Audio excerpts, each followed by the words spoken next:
기름을 부어주세요. 마치 아론에게 붓듯이 예수 그리스도의 십자가의 그 피가 우리 속속들이 들어옵니다. 머리에도 부어지고 얼굴에도 흘러넘치고 수염을 타고 내리고 우리의 가슴 속까지 예수 그리스도의 십자가의 보혈이 스며듭니다. 스며드는 그 순간 우리의 죄가 다 사하여집니다. 다 용서, 정결케 됩니다. 하나됨 속에 누리는 최고의 축복이에요. 하나님 앞에 우리는 설 수가 없는 존재였습니다.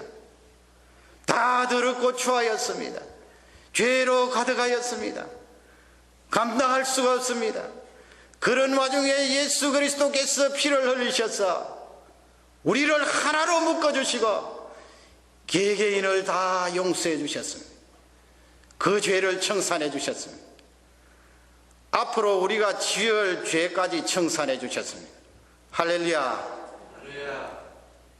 하나님께 영광 돌립니다. 우리의 죄악을 맑게 청산해 주셨습니다.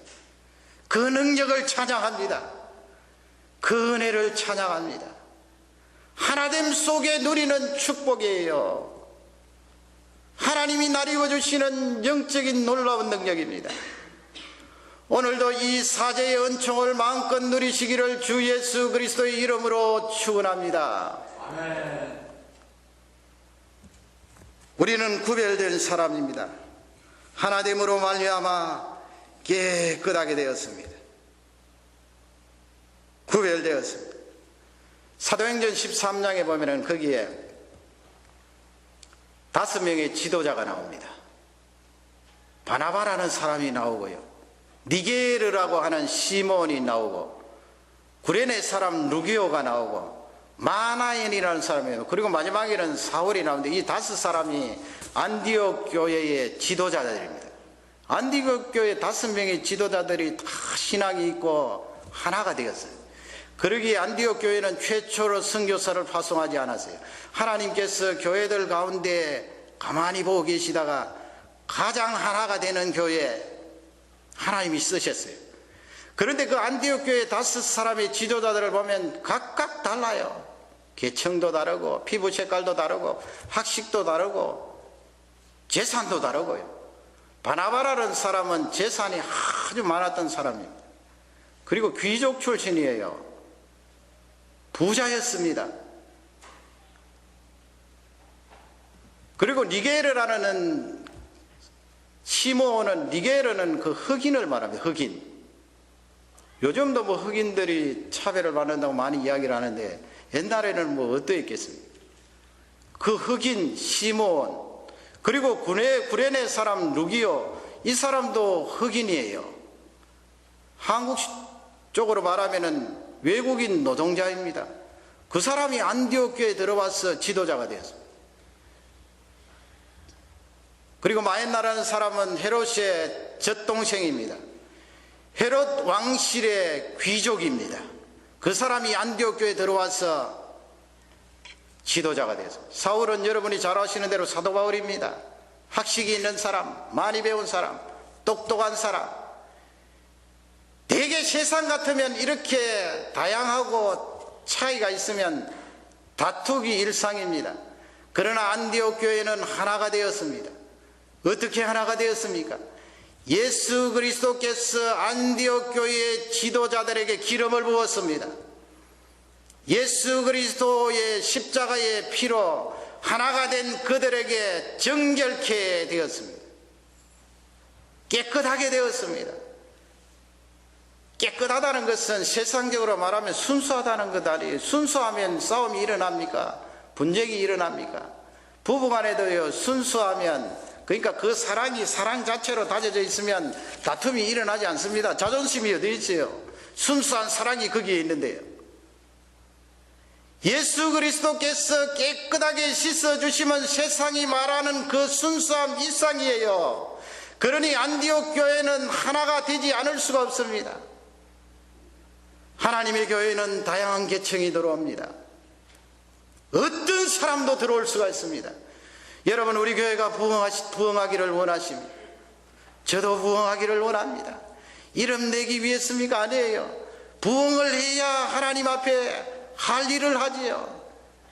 부흥할 때 하나님의 역사를 이룹니다. 그렇게 하기 위해서는 어떤 계층의 사람도 들어와서 성령 하나님이 주시는 기름, 시험을 통하여서 정결하게 되고 하나 되는 능력의 역사가 나타나야 되는 줄 확신합니다. 이 축복과 은혜가 우리 생명의 샘 교회 위에 흘러넘치기를 주님의 이름으로 축원합니다. 세 번째는 무엇입니까? 세 번째는 3절 말씀입니다. 거기 이슬이 나옵니다. 헐몬의 이슬이 시온 산들의 내림같이 그랬습니다. 헐몬은 산 이름이에요. 산 이름.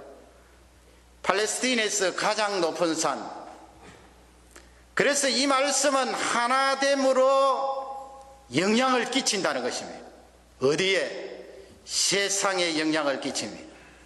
하나 되지 않으면 예수 믿는 사람 아무것도 아니에요. 왜냐하면 지금 헐몬산은 팔레스타인에서 가장 높은 산을 말합니다. 그 산에서 내리는 이슬같이 시온산들의 내림 같다고 그러지 않았어요. 시온산들은 하나님의 백성이 사는 곳이에요. 시온산들은 나지막이에요. 야산이에요. 마치 우리는 세상적으로 바라보면 야산입니다. 야산이 어디 헬몬산 앞에 큰 소리쳐요. 꼼짝달싹도 못합니다. 세상적으로 보면. 그럼에도 불구하고 하나님께서 하나됨 속에 헐몬산에 내렸던 이슬이 똑같이 시온산 위에 나린다는 말씀이에요. 이 말씀 이슬은 영향력을 말합니다. 하나님의 백성들이 왜 영향을 끼치게 됩니까? 그것은 하나 되었기 때문에. 하나됨 속에 힘이 있습니다. 나누어지면은 힘을 상실합니다. 힘을 부부간에도 다투기 시작하면 자녀들에게 면목이 없습니다. 힘을 잃어요. 하나님께서 우리에게 이슬의 은혜를 주신다고 약속합니다.